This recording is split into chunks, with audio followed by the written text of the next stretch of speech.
কুয়ালালামপুরে?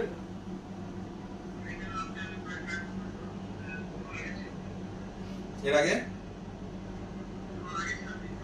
করোনার আগে 3 বছর, করোনার পরে 2 বছর। আমি কিন্তু আপনার পুরা মালয়েশিয়াটা ঘুরছি।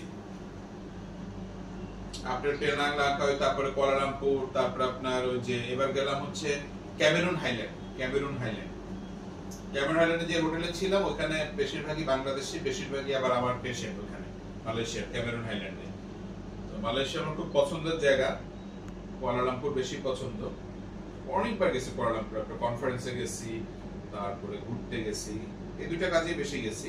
তখন আবার আমার এক বন্ধু থাকতো, স্কুল বন্ধু, ওরা থাকতো হচ্ছে আপনার পেটালিং জায়া সাইবার জায়ার পাশে পেটালিং জায়া আছে না, পেটালিং জায়াতে থাকতো। তারপরে জোহর বারুতে থাকা অনেক রোগী আছে, অনেক দূর, বাসে করে যেতে হয়। বাসে করে। আপনার কিন্তু ওজনটা বাড়ানো চলবে না বাবা, ওজনটা বাড়ানো চলবে না। আমি ওষুধ দিয়ে দিচ্ছি, ওভাবে হরমোনটা ঠিক থাকবে, রক্ত চলাচল ঠিক থাকবে, আর খাবার দাবারের কথা তুমি আগেই বলে দিচ্ছি।